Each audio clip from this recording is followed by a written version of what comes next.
So thank you so much for coming today. Just going to start with the introduction. So she's Dr. Ruth Brown. She's from Virginia, and she works at the research behavior Virginia Institute for Psychiatric and Behavioral Genetics of Virginia Commonwealth University. Yes. And so I would like to acknowledge a couple of people. So the reason she's here is for her study research for mosaic individual with Down syndrome mosaic. And how we found her is many thanks to Marianne Iverson. She's from DSCBA. She's our member as well as Yes Connection of Bay Area, and she's a director of the programming and adult services. And so they met at adult summit in the National Down Syndrome. Yeah. So that's how she connected Dr. to us to find some candidate families to do the research. And then she's also kind enough to do the presentation for us today.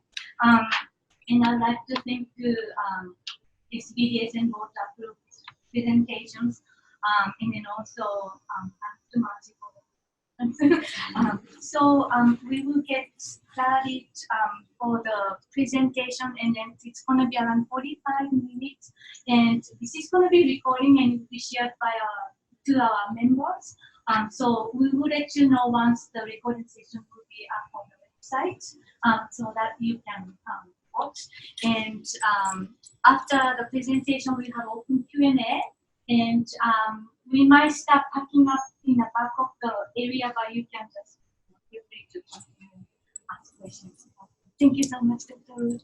All right, thank you. Thank you, Amizu, for having me here and giving me this opportunity to kind of share what I know about mental health in people with Down syndrome, and hopefully will be some information that's useful for you.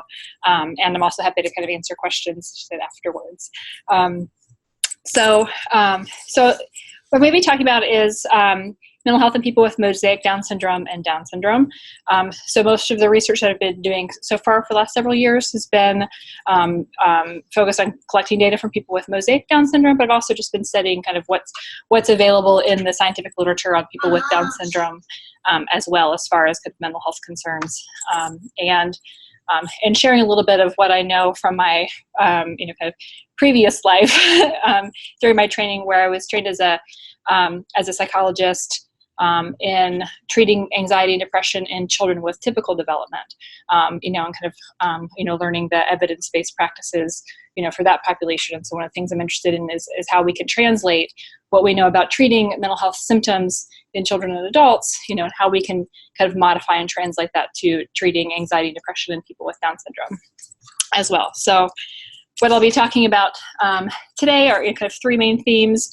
First is just kind of what's known in the literature about mental health in people with Down syndrome, and kind of what we know about the prevalence of it and risk factors for it. And then the majority of the presentation is going to be focused more on kind of ways in which parents can help their children or their adult children with Down syndrome, kind of recognizing some of the warning signs, kind of how to address those, some kind of self-help strategies, and also how to seek professional help if mental health is a concern. And then I'll talk a little bit just at the very end about my kind of ongoing and future research, kind of where this is going and what I'm hoping that we'll be able to kind of learn from that research as well. So just to get started, first with some of the mental health strengths of people with Down syndrome. Don't want to be too focused on the negatives, that they have many strengths as well. So compared to other children with intellectual and developmental disabilities, children with Down syndrome tend to have relatively low rates of impulsivity, aggression, and disruptive behaviors. And they're often described as being very affectionate and lovable, kind of having a lot of positive social skills, and relative strength in social and emotional thinking. They tend to be very kind of empathic and and friendly, and so those are things that are strengths that are kind of important to keep in mind and skills to nourish. But there was also some evidence that people with Down syndrome may be also at increased risk for some kind of mental health conditions such as anxiety and depression. And so the rates in the research kind of vary very widely. So for example, within research of people just with intellectual and developmental disabilities broadly, studies have found anywhere ranging from 0 to 39% of people having mental health conditions. So that is a big range, and a lot of that has to do with when the studies were conducted. Some of the older studies, we weren't really very good at recognizing signs and symptoms and tended to underestimate. And then as time has gone on, we've learned better ways of diagnosing and assessing symptoms. And so I think we're kind of detecting, kind of more of that. Some of it depends too on who we ask. If we ask parents, if we ask the person, if we're searching through medical records. So there's just a lot of difference in how that research is being conducted. There's one study that estimated about 11% prevalence of depression in people with Down syndrome. That's compared to 7% in the general population. So that suggests that the rates are a little bit higher than what we would see, of typically developing peers. For those who have severe mental health, so these are, not, again, of people with Down syndrome in general, but for those who then have a mental health issue, what kinds of mental health issues do we see? We tend to see an increased risk for things like kind of hallucinations, loss of communication skills, loss of adaptive skills. And, there's been a lot of kind of growing recognition and increased attention on regression. And that's getting a lot more attention, which is, kind of has a lot of these characteristics. Sometimes it's called young adult disintegrative syndrome. It goes through several different names in the literature. Most often, though, I think more recently it's been referred to as regression. And so that tends to be, in the kind of emerging adulthood, the kind of late teens, early adulthood phase where that seems to be kind of increased vulnerability for that. But it's still relatively rare, so I don't want to alarm anybody unnecessarily, but still tends to be relatively rare. So some of the research that I've been doing in partnership with the International Mosaic Down Syndrome Association for the last several years to try to get some estimates of kind of self-reported symptoms of anxiety and depression of people with Mosaic Down syndrome. And so for this study, collected data kind of at their research conferences, and about 25 people participated. That includes children, parents, and self-advocates with Mosaic Down syndrome. Quite a big age range, 7 to 45 years, that participated in this study. But these were the overall findings of this study so far, was that 56% reported elevated depression symptoms. So that's not depression as a disorder. Those aren't people necessarily meeting criteria for a depressive disorder, but these are people who are reporting clinically significant symptoms, enough symptoms that, to be concerned and to follow up on. 74% reported elevated anxiety symptoms. So they're reporting symptoms that are kind of quite high. I also asked about kind of peer relationships with some questionnaires that asked them about how they get along with their peers, how often peers say mean things to them, are nice to them, kind of a variety of things. And what we found was that more than half reported being yelled at or called mean names. Almost half reported being threatened. This is particularly by a peer in order to get the person to do something that the peer wanted them to do. So kind of a manipulative kind of, threat. And more than half reported being excluded on purpose. And so then I looked at the relationship between their self-reported anxiety and depression symptoms and these peer relationship problems. And not surprisingly, what we found out is that if they reported, the more peer relationship problems they reported, kind of the more depression and anxiety symptoms they reported. And on the other hand, those who experienced more kindness from peers, had positive peer relationships, were, reported less anxiety and depression. So I don't think that's very surprising, but I think it's good to highlight the importance of peer relationships. And I'll come back to this a little bit more when we're talking about kind of strategies for helping children. But, peer relationships are really, really important. And the more that we can do to kind of help nurture those is important. So then I think understanding some of the rates and the risks leads us to the question of why do we see higher rates? You know, there is evidence then that people with Down syndrome are experiencing higher rates. Why are we seeing that? And I think it's a combination of multiple things. So the environment, so things like stress and maltreatment, you know, and stress can come from a lot of things, life transitions, difficulties in schools. You know, there's a lot of sources of stress that we experience. In addition to biological factors, so the role of genes, we don't quite understand the role of the you know, extra 21st chromosome and if that has a unique effect on that risk, versus just differences in kind of brain development, you know, cognitive abilities, language abilities, if that is impacting that. And so, you know, those things kind of all can influence risk for depression and anxiety. And you'll notice that the arrows don't lead just, you know, one direction, but that the more depression and anxiety that a person experiences, that can also, you know, kind of have an influence on the other factors. You know, so a person who's anxious and depressed may not be sleeping as well. They may not be performing as well in school, which may lead to more stress, you know, which can kind of impact those things. And so understanding these risk factors, though, can also help us to zero in on some potential places for intervening, for either preventing or reducing the effects. That if we know that, you know, that environmental stressors, that, you know, biological differences, these are things that can influence it, we can kind of focus in on those areas to try to reduce or prevent the mental health concerns. Oh. Forgot I had animations. I always do that to myself. So now we're going to talk, and most of the talk is going to be focused on ways in which you can help your child, you know, kind of, you know, develop skills to help them cope with kind of mental health issues. So we'll be talking about kind of three main things that parents can do. First is building a foundation of emotional skills that if a person doesn't have the ability to communicate what they're feeling, to understand what they're feeling, they're going to have a hard time expressing those and getting the help that they need.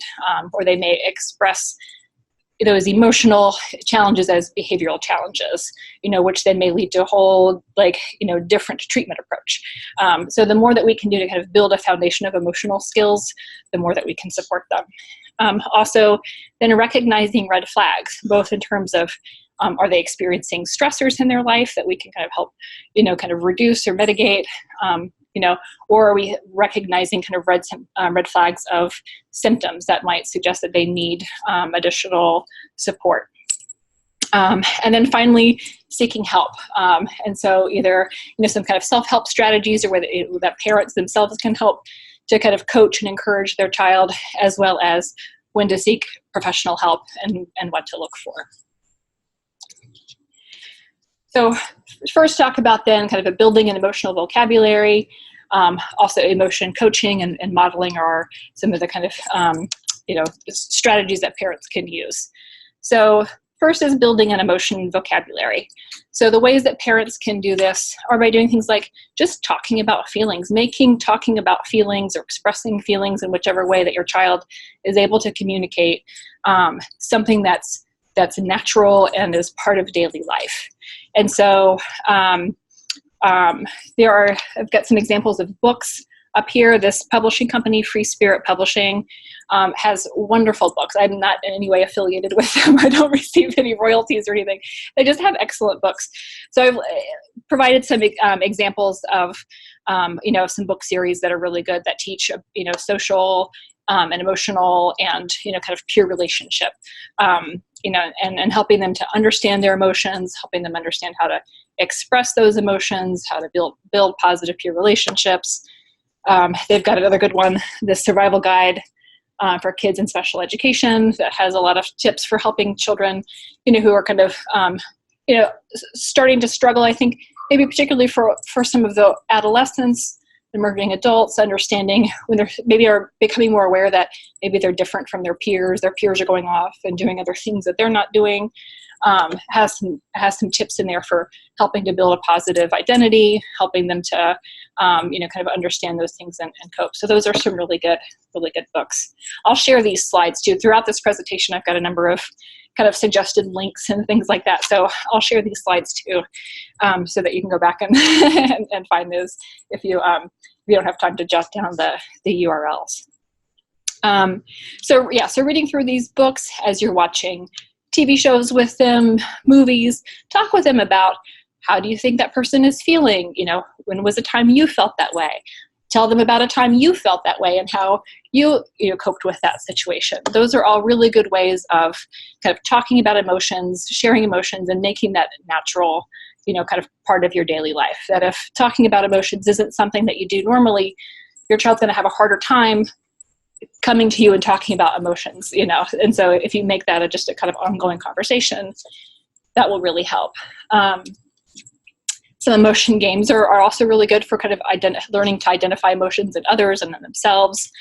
These are just some examples. You can find these at like kind of parent-teacher stores on Amazon. They're around if you just search for kind of emotion games.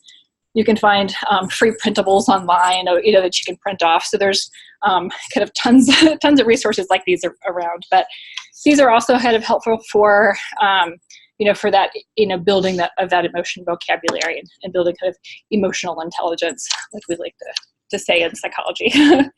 And so you can, for example, these ones, this like ages and stages, the one that's on the far left, just has pictures of people feeling emotions. And those are great kind of just to get a conversation going. You can first start with having them identify what the emotion they think they're feeling, and you can make it a charades and then act out those emotions and talk about, again, a time when they felt that way, share a time when you felt that way.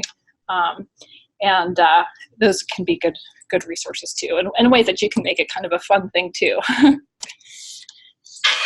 Another thing that's important to do for parents, I think, is to help support healthy routines and keep behavioral momentum going, particularly during times of transition and times of stress. I know there are a lot of parents have told me about their children preferring routines and liking to have things, kind of the same day to day.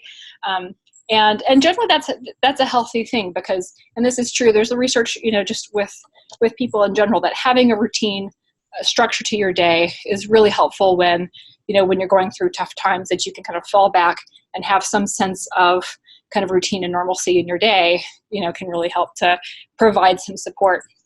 And so I think this can be a positive thing too. So if you're moving, if you're going on vacation, try to find ways to keep that routine as close as possible, and using kind of visual supports and things like that are helpful. But also, as we talked about before, where I mentioned how depression and anxiety can influence, kind of have this other influence on life, that then having those routines can kind of help prevent that from spiraling, out of control, especially around sleep. That once sleep gets dysregulated, kind of everything else kind of can fall apart after that. So having things like visual aids and things like that around the house can be really helpful for helping them to, to also kind of build some autonomy and, and to kind of support those routines. And use praise and rewards as much as possible. I think trying to keep it positive, trying to, support them, especially during those tough times of, kind of establishing and following those routines. Just one more thing. So this website, do2learn.com, has a lot of really good resources for these kind of visual aids that you can print off, for free, laminate them or, post them. So that's another really good resource that I use a lot. Another one is emotion coaching is just a kind of a general philosophy. It's developed by John Gottman, who is, one of the kind of leaders in kind of parenting and marriage relationships. He's got this book, Raising an Emotionally Intelligent Child, that talks about this model of emotion coaching. This is developed for typically developing children. But I think that the, just the main ideas that are in there are good for everybody. I mean, I think, having read this myself, it's helped me be a better parent. And I feel like it's also helped me be a better spouse, too. Like my husband and I find ourselves kind of using these strategies with each other. So they're just good skills to have. And so I think that can also form a good foundation. And so there's been they've done a lot of research on these strategies and techniques, and have found that they're associated with kind of long-term outcomes, and also helps to protect against peer relationship problems, which we talked about, a little bit earlier, is can be a major contributor to mental health. That having that kind of strong supportive relationship with a parent can really do a lot to mitigate the influence of, kind of negative peer relationships. And so just the very quick overview of Gottman's emotion and coaching process is to first recognize and accept emotions. So kind of like we've talked about before, like learning to, helping them, understand their emotions, using emotions as an opportunity to connect with your child, as a way of expressing empathy. And so, letting them know that you felt that way before, or, that it's normal to feel upset when they don't get what they want, or that it's normal to feel hurt when a peer, ignores them or whatever. And then setting consistent limits and problem solving together of then helping them, if they're having a temper tantrum, that's maybe not the best way. And so after that's over, talking with them about, okay, it's normal to feel, upset when you don't get what you want. Let's find a better way of handling that situation in the future. So it's kind of really seeing yourself as a coach through that. So, and to do that, kind of setting those clear limits. So I think the kind of even shorter version of that is all emotions are okay, not all behaviors are okay, and helping them to develop new and better strategies. So next I'm going to talk about kind of recognizing red flags and what to look out for. So the first thing is to be aware of the kind of periods of higher risk. Like, when do we see these symptoms emerge? So the big things are negative or stressful events. So if they've experienced something, especially something major like the loss of a family member, kind of family, discord, job loss of a parent or themselves, as they're trying to, establish, in a kind of an adult work and jobs and applying for, jobs and losing jobs and things like that. Injury and bullying. I keep coming back to the peer relationship stuff. I have some colleagues who are at Kennedy Krieger in Baltimore. They are developing an assessment of trauma to be used. Right now, they're focusing on children with autism spectrum disorders, but they're developing this really neat questionnaire that has pictures and examples. And so they went through all of the standard list of traumas, of abuse and neglect and, experiencing natural disasters. But they also went ahead and included bullying in there, which is not usually in our checklists of traumas, but it's significant. And what they found that for the children that participated in their research was that it was the bullying that was the most associated with kind of stress symptoms. And that was a more potent predictor than the other forms of stressors. So I thought that was really quite significant, that for people who've experienced loss of loved ones and things like that, that experiencing bullying was very hard for them. So those are things to be aware of. The other thing are just kind of life transitions. Even positive life transitions can be stressful because they're changes to our kind of routines and ways of doing things. So if they're going to a new school, moving from middle school to high school, elementary to middle, graduating from high school, like all of those transitions, or even if they're positive, can be stressful. Having a sibling move away to go to college is oftentimes very stressful. Transitioning to or from independent living, and other kinds of role transitions, as they're becoming more independent and things. Those are all kind of periods in which we can see some of these symptoms emerging. So the bullying, I feel like I've been kind of hammering this one, but I do want to zero in on it. So the kind of definition of bullying is, aggressive behaviors that are aggressive or intended to harm the person, that happen repeatedly, and when a power imbalance exists. So that could be, an older sibling, it could be an older friend, it could be the cool kids or somebody, so power can be very broadly, defined as, somebody who has, kind of social power or, actual power over a person. So it can include things like physical teasing, emotional relational bullying. I think these things are probably pretty familiar to, to people. If you've grown up and gone through middle school and high school, you've probably have experienced or witnessed other people being bullying. The other thing, though, that is, becoming more of a concern is cyberbullying. And, as children are kind of spending more time online, on social media, that it's kind of a wild west out there, that there are not a whole lot of good social norms around behavior online. And so people can be, very vicious online, without even thinking about it. And some of the issues with cyberbullying is not just the kind of immediate impact of it, but the fact that it can reach wider audiences. So there, these cases of these kind of text message blasts where kids will send group text messages out to the whole school, or, so it has much wider impact. And it's also much more difficult to kind of intervene or erase, because then it's this record that's online. And so there's just been growing concern about cyberbullying.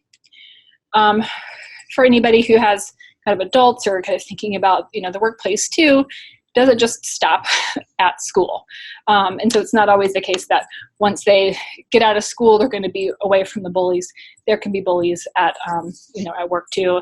I've talked with some individuals with Down syndrome who, are working and have jobs and, have expressed challenges with coworkers, if they're not in the most supportive environment. And so it can take the form of many different, can take many different forms as well. So this National Collaborative on Workforce and Disability has information too about kind of workplace bullying, if that's something that you are concerned about. So some things that parents can do to help prevent bullying and the effects of that. Again, good communication, talking about feelings, talking about friends, asking open-ended questions about the people that they are spending time with, about, who are sometimes if you could tell them, are there bullies at your school? Sometimes they'll tell you, all about it. Sometimes if they've been targeted by a bully, they might feel really embarrassed or ashamed about it and might not want to talk about it. And so sometimes asking questions like, first talking about who are the people that are in your class, or who are the people that are in your day program? Who are your best friends? Who do you get along with? And then asking, are there some people who are harder to get along with? Might help to kind of get a little bit more information about, kind of potential bullies or just other peer relationship problems, even if they're not necessarily bullies. And so kind of monitoring their kind of online behavior, websites they're going to, and things like that, setting limits on social media, helping them to distinguish between healthy and unhealthy relationships. There's a great video here through VCU where I'm at has an organization, the Partnership for People with Disabilities. They've developed this this program. It's a YouTube video. It's like 10 minutes. That talks about and talks with people with intellectual disabilities. So it's not Down syndrome specific, but adults with intellectual disabilities talking about unhealthy versus unhealthy relationships and kind of what they see, what they've experienced or what they look for. And so that can be a helpful educational kind of tool for distinguishing between, those kinds of relationships.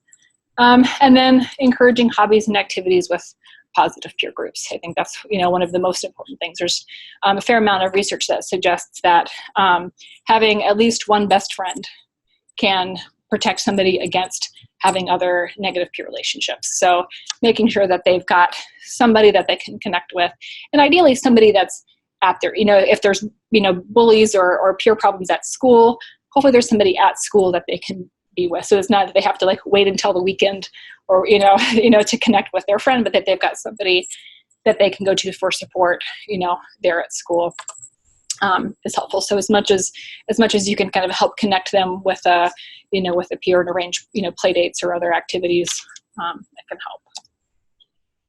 help. If your child, does experience bullying, provide first, first is just psychological first aid, is to express to them that, it's not their fault, that you understand how they feel, that it's not right, and that you're going to help them, to solve that challenge.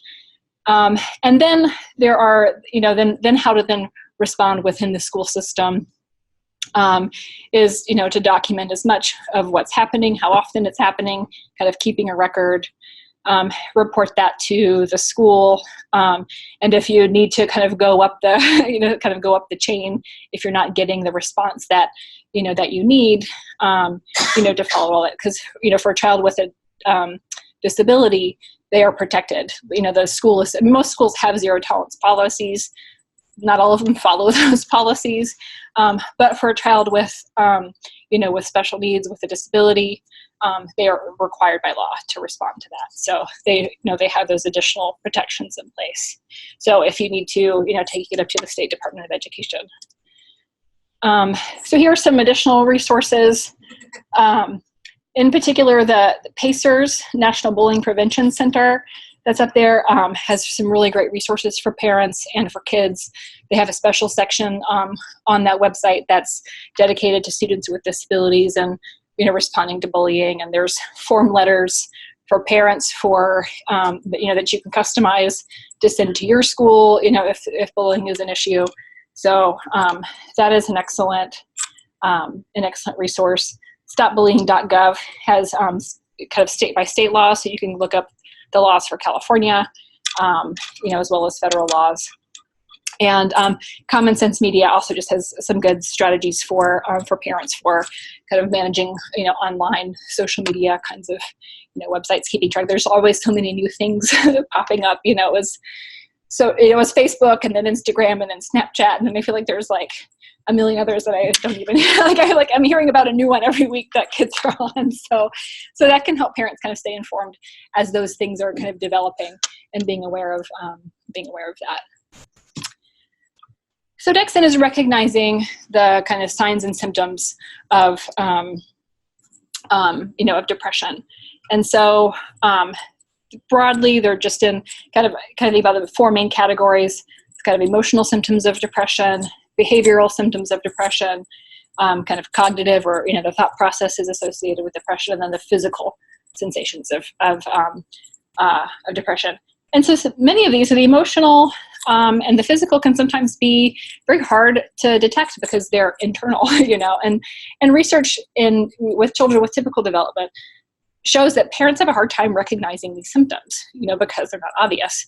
And so, it may be, we don't really know the extent to which parents of children with developmental disabilities or communication challenges, whether they're kind of more attuned or, or less, we don't know. But parents just generally do have a harder time recognizing some of those, but you may see some of the more behavioral changes. So things that parents might see are changes in sleep patterns. So either being tired and sleeping during the day, or not able to fall asleep up all night. Those are concerns. Having excessive guilt, so kind of blaming themselves for just the smallest mistakes, not being able to let those things go. Withdrawing from friends, losing interest in hobbies and activities, being irritable. That is a big one, especially for children, that sometimes you won't see it as crying, but you'll see a lot of irritability, and changes in eating behaviors, which could be either more eating or less eating. So just like sleep, it can go, kind of more or less. Anxiety also, kind of has those four clusters of symptoms: emotional, behavioral, cognitive, and physical, which again can be, very hard to recognize. But what parents may see, is the kind of avoidant kinds of behavior, not wanting to go places, not wanting to do things. And sometimes it can look like stubbornness, or it can look like, more kind of obstinance or whatever. But sometimes it's because of anxiety. There's something that they're afraid of. They don't want to approach that situation, and so they're resisting and pushing back on that. So some common anxiety problems are separation anxiety, so not wanting, to separate from parents. Social anxiety, kind of fear of talking to people, talking to strangers, going to the store, asking for help, talking to peers, going to parties, those sorts of things. Generalized anxiety is just a kind of a constant chronic worrying about day-to-day things, worrying about the routines, worrying about, what they're going to do. Panic attacks are kind of sudden out of the blue. It's kind of a physiological, just a physiological fear, that just kind of comes on suddenly, within a few minutes and can last, maybe 10 or 15 minutes. Obsessions and compulsions seems to be quite common in children with Down syndrome. So not necessarily rising to the level of an obsessive compulsive disorder, but a kind of insistence on sameness, of routine, of ordering things, arranging things, that seems to be quite common. And then post-traumatic stress, having followed a very stressful event, such as the death of a loved one or experiencing maltreatment or something like that, kind of intense anxiety and challenges after that. So anxiety is a normal thing. We all experience anxiety, helps to keep us safe. Many parents want to know kind of when is anxiety a problem, when should I seek help? And so it really becomes a problem when a person is experiencing intense anxiety in situations where it's out of proportion. It's not really called for. So we call that like a false alarm. And then if it's getting in the way of them doing important things, if they're avoiding going places, if it's causing them to not enjoy life as much, then those are, that's, I think, when is a good time to, to follow up and get help. So then I'll talk a little bit about kind of seeking help, both some of the kind of self-help strategies. We talked a little bit about the emotion coaching, but kind of taking that stuff to the next level, and then what to look for professional help. So one is this workbook. And so this is one that I've written that I just kind of put together initially for the International Mosaic Down Syndrome Association, after having worked with him for a couple of years, put this together. And then I've just posted it online, so you can go and download that for free. So the web address is there. It'll be on the next several slides too. So if you need to jot that down, it'll be on there. So it's based on the cognitive behavioral model, which focuses on, behaviors, thoughts or beliefs, and, kind of physical sensations and actions. And so the purpose of the workbook is to kind of teach each of these things, kind of gradually. So, parents can help guide their children through it. So there's has practice worksheets for what I call blue body, which are the physical sensations, helping them to identify what physical sensations they experience that are warning signs that they're anxious or they're depressed or stressed, and how to calm down. So there's some relaxation techniques, identifying blue beliefs or turning those into true beliefs. So again, that's a cognitive restructuring technique for, most people tend to have a few main, kind of beliefs, that we have that are, not necessarily true, not necessarily helpful. Nobody likes me. I'm not gonna, I'm stupid, or what, people tend to have just the same few thoughts. And so helping them to identify what are those things that they're thinking about themselves, and coming up with more realistic ways. And this can be helpful because individuals with Down syndrome tend to do a lot of self-talk, where they kind of talk to themselves, talk things out loud, kind of narrate what they're doing. And that can be really helpful. We can actually kind of use that as a strength to help with this cognitive restructuring, because then if we can kind of give them replacement self-talk, that's more positive, that's more encouraging, then that can actually help, they can help coach themselves along. So we can actually kind of use that as a, as a strength. And then turning blue behaviors into helping behaviors. So again, kind of going back to those routines and identifying activities that they can use to boost their mood.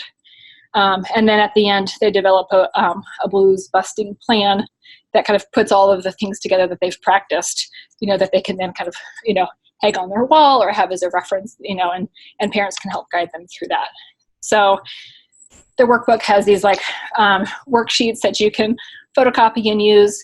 It takes lots of practice. It takes anybody lots of practice, for children who have kind of, learning difficulties, it's going to take more practice, so making it as fun as possible as parents, kind of helping them, through it, using praise and rewards for practicing, and just encouraging them, take one skill at a time and practice, take another skill, and practice all of those.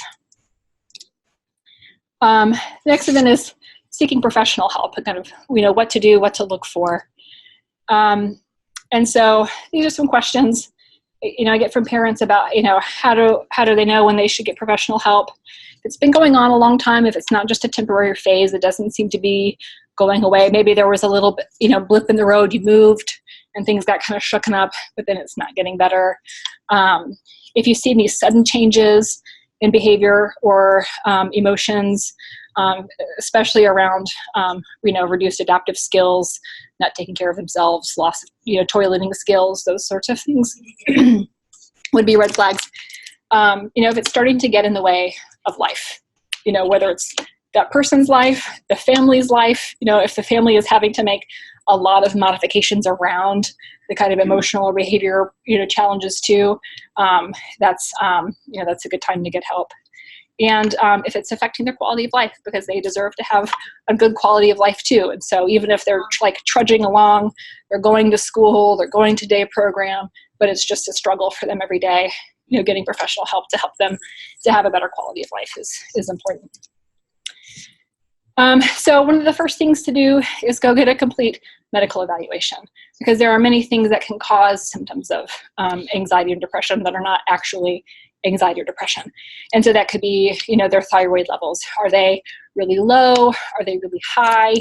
Either of those kind of being out of range can really affect their emotions and behaviors. Sleep apnea is another big one. If you're tired, you just don't feel good. I'm sure everybody has had a bad night of sleep and has felt irritable and crummy the next day. And then if that's happening night after night after night, then that's going to cause problems that may look a lot like depression. Also a neuropsych eval, especially for older adults with Down syndrome. Some of the kind of early signs of dementia can look like depression. And so you would want to rule that out. And having a good baseline is important too. So going and getting a neuropsych eval before signs start to emerge. I think the recommendation now is, like in the 30s to get a good baseline, of kind of cognitive functioning, and then, have that followed so that you can detect, when changes are occurring. And then a good psychological assessment. And that should include a mood and behavioral assessment. So not just focused on behaviors, it should be focused on, on mood and emotions as well. A good family history, because genetics are also, associated with that. So if there's a family history of depression, family history of anxiety, they're going to be more at risk just like anybody else. And then also, a good stress and trauma history too. So these are the things that a psychologist or, a social worker, mental health professional should be looking at. And if they're not asking these questions, ask them to ask those questions. Let's see, medications can be helpful. There's not a lot of research on the effectiveness or safety of kind of psychoactive medications for people with Down syndrome, but I think, a lot of them are prescribed and, and can be helpful. I'm not a psychiatrist, I'm a psychologist, so I'll steer away from making specific recommendations because that's out of my wheelhouse. But talk therapies, in particular cognitive behavioral therapy, is the most evidence-based treatment for a whole host of mental health issues. There are also kind of related forms, trauma-informed therapy, if trauma is an issue, and dialectical behavior therapy. And all of these have kind of versions that have been developed that are kind of floating out there. There's not a really good kind of one-stop shop for those, but they've been modified. There are case studies and, there are books published to help mental health providers kind of learn how to modify their treatments for children and adults with intellectual disabilities. So those tools are out there. It can be a challenge to find a provider who has access to those. And so that's a challenge. We'll talk about that a little bit more. Social skills training, if it's, if the core problem is a social problem and, and kind of social relationships, some social skills training might be very helpful. Or family therapy. A lot of therapies are going to be combinations of meeting with the child or the adult with Down syndrome, and the parents, so that parents can act as coaches and help reinforce those strategies at home too. So cognitive behavioral therapy, Again, kind of covers a range of things. Cognitive skills, I mentioned the self-talk already. Changing the way you think, changes the way you feel. That's the kind of basis of cognitive therapy. And so a lot of attention is put on, kind of changing those thought patterns. Most programs also have a focus on interpersonal skills, kind of navigating social relationships, and behavioral activation, which I'll talk about in this slide. So the idea of behavioral activation, which can be really effective and has been shown to be effective for children and adults with intellectual disabilities, is the idea of this kind of relationship between our activity levels and our mood. And that is, we get depressed, we start disengaging from our life, we get more depressed, we disengage more, and it becomes this vicious cycle. And so the idea of behavioral activation is to intervene in that cycle and increase activity. And so the focus is really on increasing activity, and that in and of itself can have a positive impact on our mood and can then get that in an upward spiral. And so that's the basic idea behind behavioral activation. And so the things that really help support that, I mentioned the routine tasks, which is why I mentioned that before. And that can include necessary tasks such as hygiene, going to school, going to work, but also increasing pleasurable tasks, things that we do just for fun. We all need things that we do just purely for fun. and that's also true for children and adults with Down syndrome. And then skill building tasks as well. And those are the things like we talked about, some of those emotional skills and everything that can help. So finding a therapist can be a challenge. I wish it was easier. That's one of the things that is a kind of a big goal of mine, is to try to get more therapists trained in modifying their treatments for children and adults with Down syndrome or other intellectual developmental disabilities. It's not something that we get as part of our standard training in psychology, which is really unfortunate. But finding a therapist who's trained in cognitive behavioral therapy may be a good start, because then they may, they have at least some of those basic skills, in evidence-based treatments, and then hopefully they'd be willing to modify, work with you as parents and identifying, okay, this is what works for my child. They need things slowed down, they need things broken down. You can explain to them what's helped you as a parent to be able to teach them skills that they can then use in their, in their treatment. You can also contact your state's University Center for Excellence in Developmental Disabilities, a UCED, UCEDD. There's one in every state. It's one of the things that's been kind of mandated by law under the Maternal Child Health Bureau. They fund these centers, and so they can be a good kind of clearinghouse of information. And so there's a link to the directory. If you just search for University Center for Excellence in Developmental Disabilities, California, for example, I think there's one in LA. But then they'll have, then there are these networks, that they can then potentially help put you in contact with somebody. And then be willing to shop around. The first 1 or 2 or 5 therapists that you call or reach out to, they may not return your phone calls, they may not take your insurance, they may not, so you sometimes have to put a lot of effort into finding the right person. When you do find somebody, ask them what kinds of therapies they use, ask them how much experience they've had, and hopefully if they haven't had experience working with children or adults with developmental disabilities, they're willing to learn. And there are a lot of resources out there, as I mentioned, to help them learn. So you could even potentially recommend to them some resources. There are online courses that they can take, which they need to take anyways just in general, therapists to maintain their license have to do continuing education.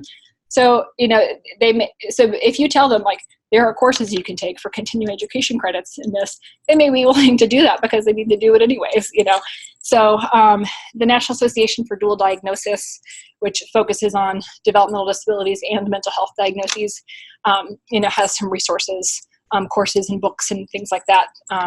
And so maybe recommend those to them as well. I'm hoping too that the more parents that feel empowered reaching out to mental health professionals too, the more that mental health professionals will get the message that they need to get this training. That if nobody comes knocking on their door, they don't think it's a problem. Like, they're just not aware of it, And so the more parents that come knocking on their door, maybe the more they'll get that experience. So then I'll just breeze through these things since we're running, running up on the end of of time. But this is just kind of about my own, kind of interest in where, like the research study that I'm doing now and kind of what my hopes are, that the field will move towards and that my research can contribute to. So we know that depression, anxiety is common. We talked about can be associated with those medical conditions. So those are important to get checked out. We don't know exactly kind of how or why. There's still a lot of research to be done, understanding what role does the extra 21st chromosome play in that. We don't know how it's similar or dissimilar to people with typical development, people with mosaic Down syndrome versus people with full Down syndrome. We don't know the best way to assess these symptoms in people who have kind of reduced expressive language abilities. And we don't quite know the best way to treat those. So there's a lot of opportunities for, kind of research in improving these areas. So I've got an ongoing study, the LEAF study, which is kind of focused on this, trying to adapt and create better measures. Right now, for the first 2 years, I'm just recruiting participants with the mosaic form. But then in the next 2 years after that, I'm going to be recruiting participants who have full trisomy 21.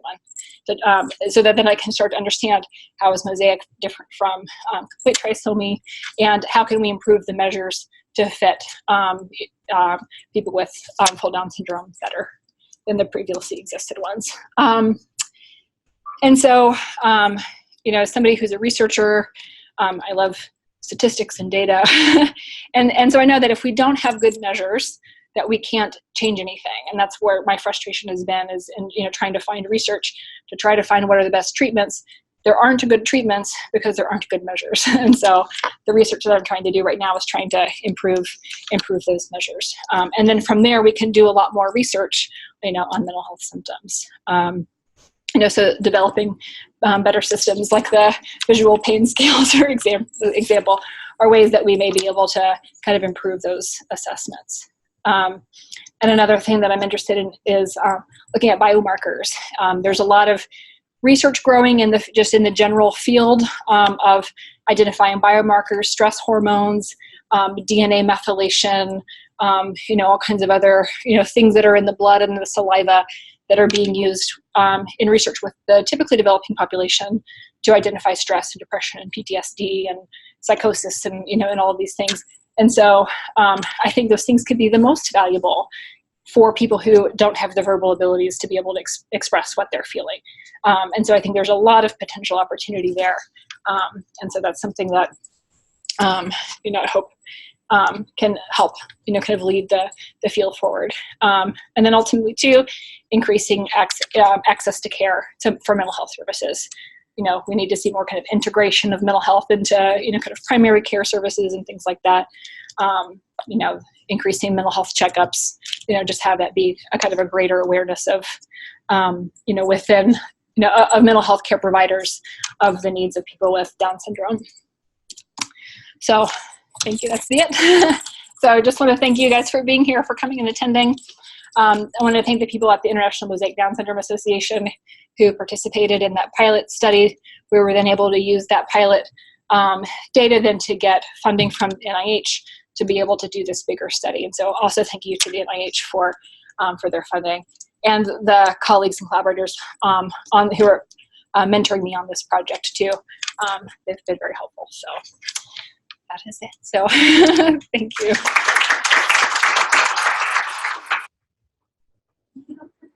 Before we move to Q&A, let Dr. Brown to breathe. And also, I forgot about announcements. By the way, she's gonna have a baby girl in October, which is the October Down syndrome awareness month.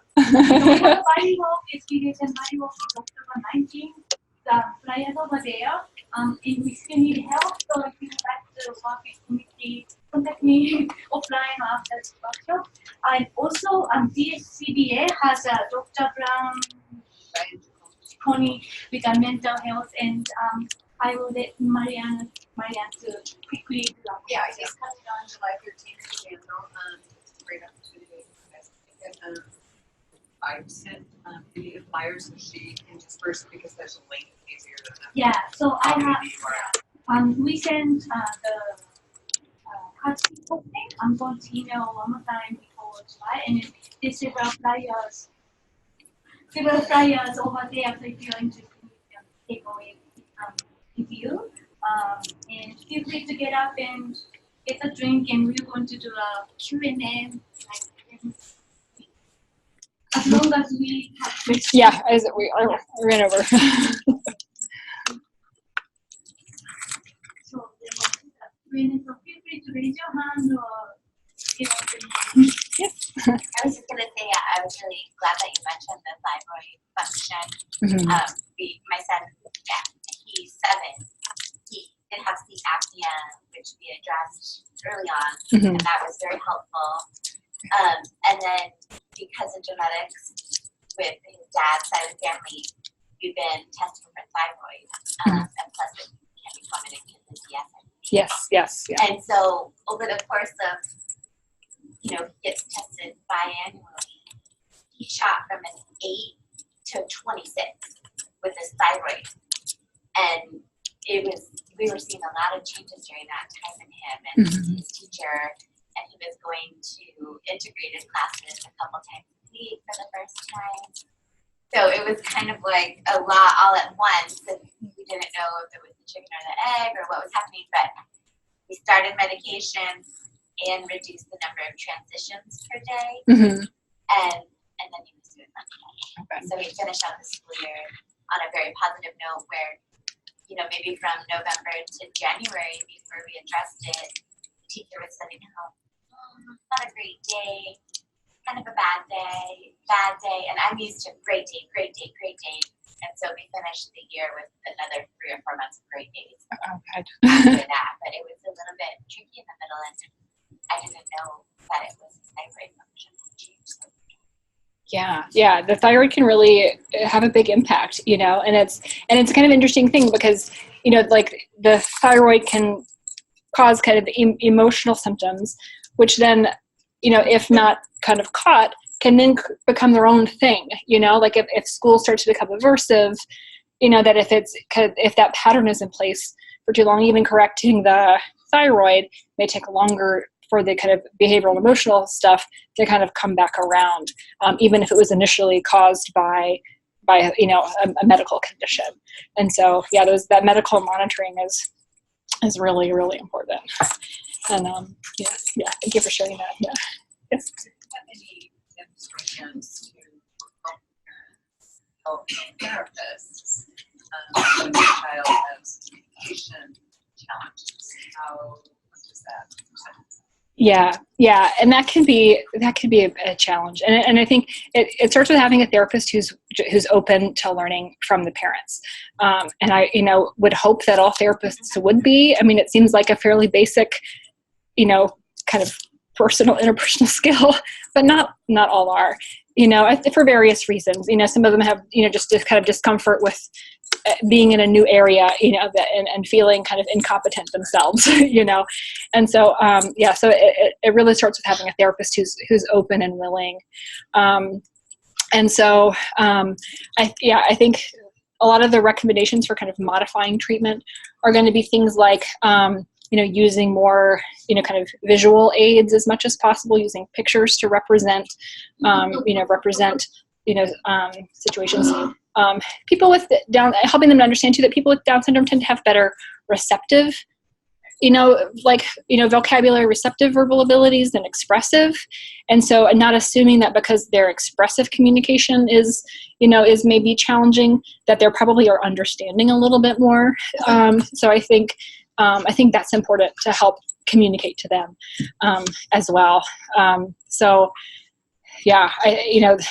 Just encouraging them to kind of, which can be a challenge too, because then if insurance companies are limiting the number of sessions that they'll pay for, then they may have to, they may feel a need to kind of hurry through the sessions when what a person with Down syndrome needs is to go at a slower pace to practice. They're going to need more sessions. And so some of that's going to come down to kind of advocating, with the insurance company, encouraging the therapist to advocate with the insurance company, requesting additional sessions so that they have kind of more time to work on those skills.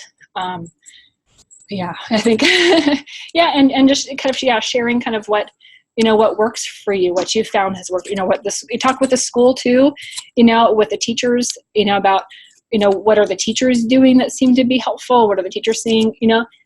Like in the long run, therapy is education, and it's skill building, just like what happens in schools. So if the teachers have, or have found things that work, letting the therapist know, well, this is what the teacher said, like really works for helping them to, to learn this skill, or learn that skill can be helpful.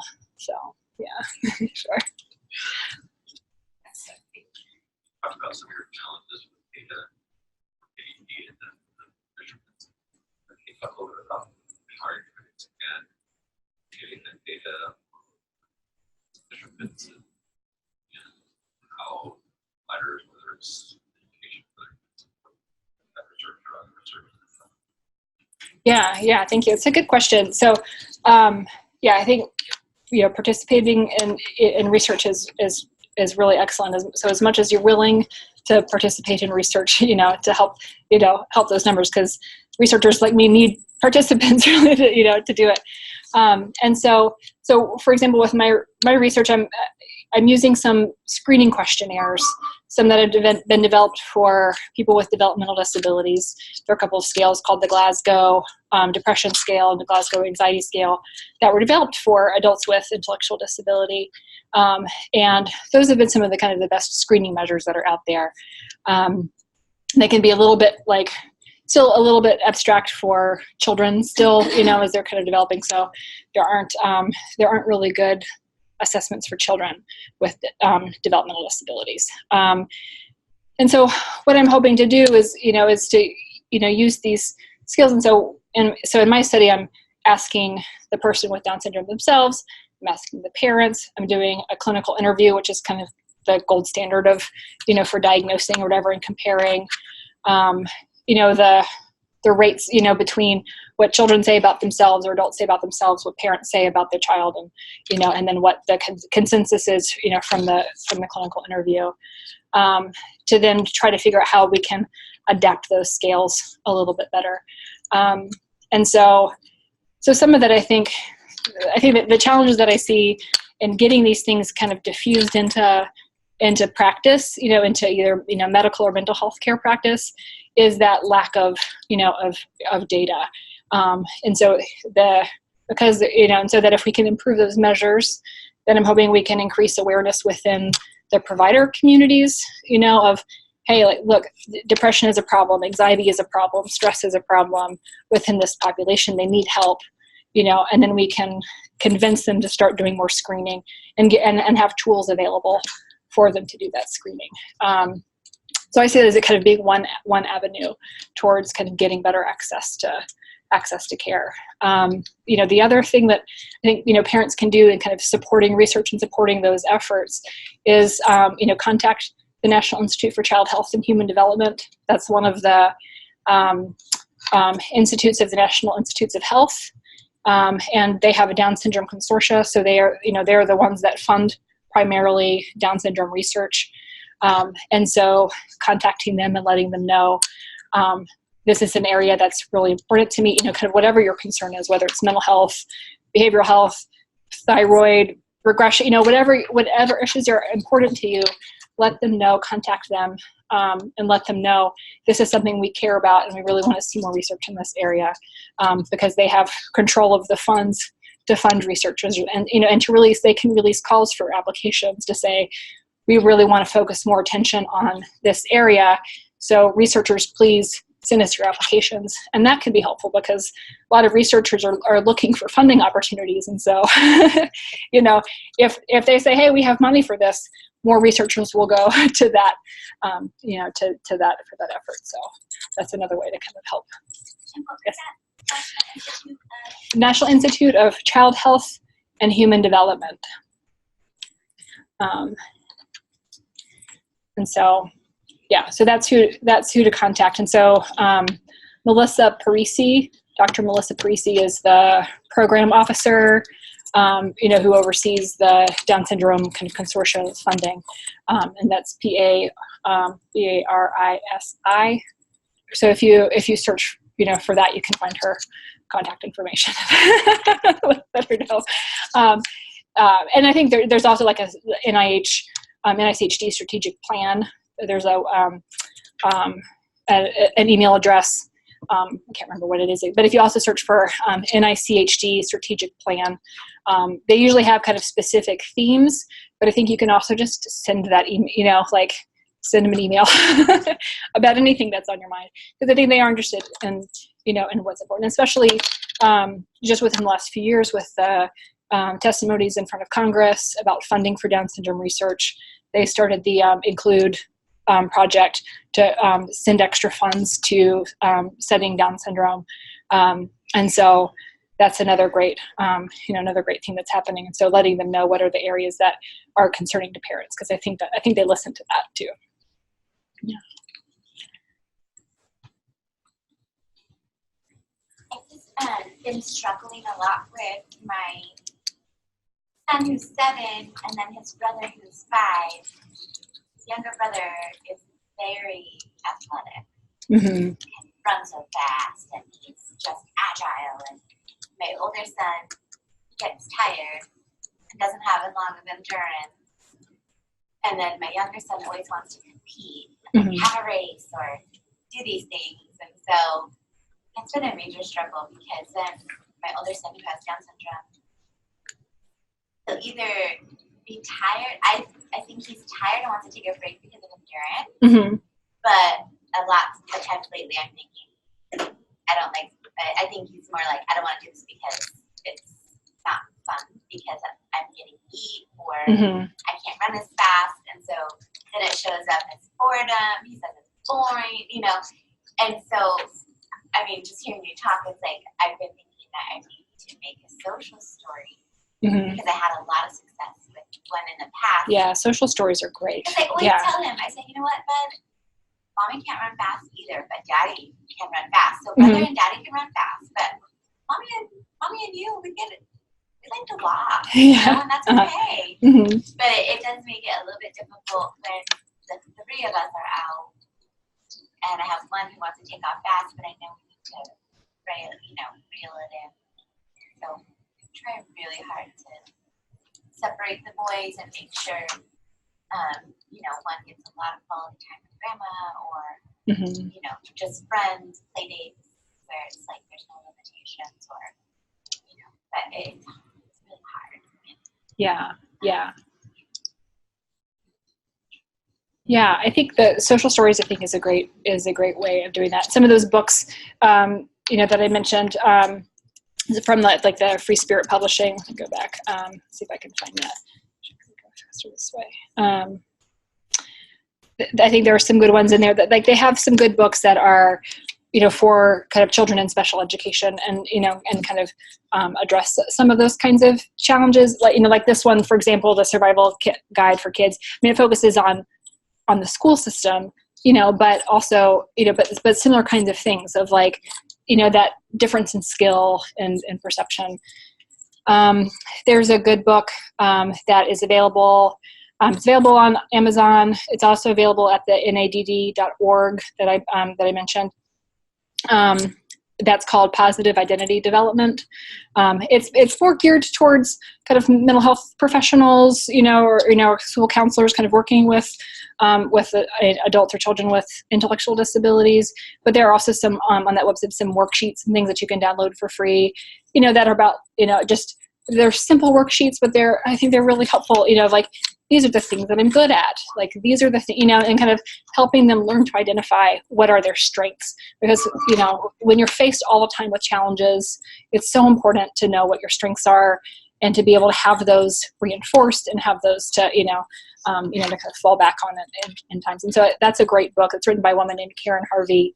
And so that's a nice resource. And some emotion coaching and education, of siblings is important too, kind of helping them learn, and there's a lot of research that shows that, siblings of children with developmental disabilities, can oftentimes develop, kind of more empathy and, than children who have typically developing siblings. And so, but that can be important too, maybe social stories for your son about, letting his brother win, that those are things that are, that are important social skills for siblings too, and they have challenges. And so, there are, I think resources, like around too of helping siblings, kind of understand having a sibling with a developmental disability, that can be helpful too. So yeah, I need to add something like that into my to my presentations to talk about that, because I do hear a lot of I mean, that, I yeah. think it could be a problem of self-esteem where if they're I don't have that verbal ability, they don't have that verbal ability to tell us why are you sad, Yeah. then it really, I think it's some people that have to do with brothers or peers outperforming them in some areas, but it's getting easier now that they're a little bit older and more independent, because now especially school's out, it's like every night we end the night playing board games. So my younger son, he'll go and do his own thing. So just me and my older son are having a great time. Yeah. And he really seems to thrive with one-on-one attention. Yes. Which is Yeah. hard because he doesn't want to play with himself or won't, take the initiative to be like, I'm gonna go do that. So it's like I either have to play with him for to be at the most happy, or I have to get him started and like play with him for 5 minutes and then be like, okay, buddy, I gotta go do the laundry right now, and then he's fine. But it's a lot of. I'm not saying it's needy, but I'm just saying it's not super easy. Like he's not able to just motivate himself to go do something fun, especially if mommy or brother don't want to do it as well. Yeah. And so sometimes as much as, like 10 minutes, 10 minutes a day of one-on-one time, in what we call child directive play, where there's no agenda, the parent doesn't have an agenda, it's just doing whatever the kid wants to do, and commenting on that. Oh, I see you're building blocks. I see you're coloring. Like, what do you tell me about, where your attention is focused on them for 10 minutes. Like, it doesn't have to be really long, but even those 10 minutes a day can have really meaningful impacts on their, kind of self-esteem and the parent-child relationship. It's like, and it's like one of those things that's like money in the bank too, then, for when you have to make demands on them for going to bed or get, that there's been some research on that, just like these short little chunks of time. It doesn't have to be long, but it can still, when there's a million things to do, there's homework and, chores and all of these other things in life that come up. Sometimes finding those 10 minutes can actually be hard, but it doesn't have to be, long periods of time. So, yeah. And so, and with siblings too, making sure that siblings are getting some one-on-one time, because I think oftentimes they feel like their sibling with a disability is getting all of the attention, like they're going to therapy appointments and they're going, like there's so much attention, because they have more needs, that then siblings can sometimes feel left out. And so making sure the siblings are getting that quality time is important too.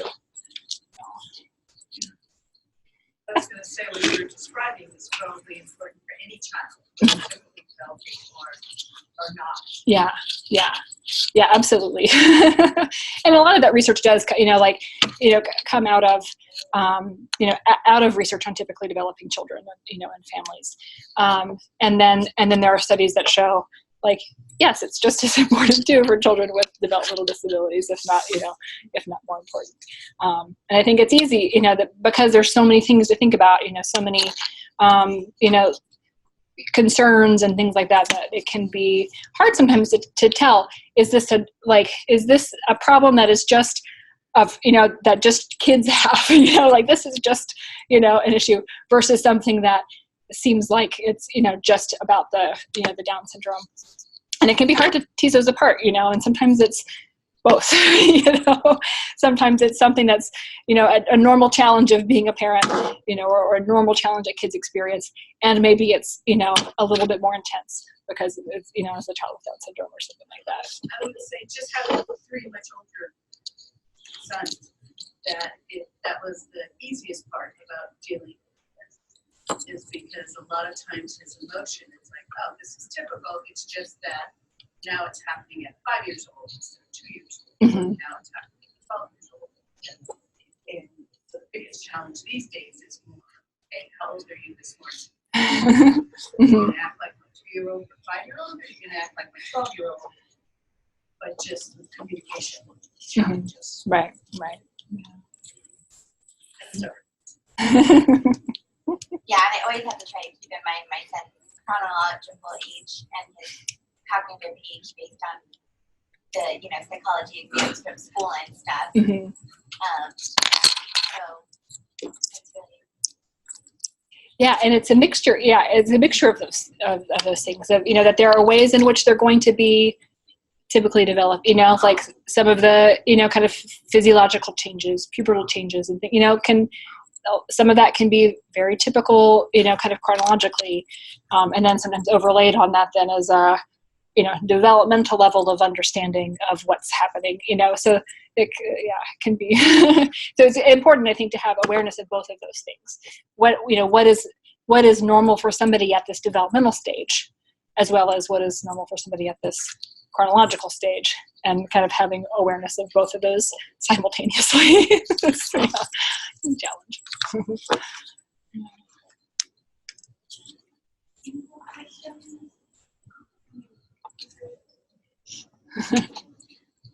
All right.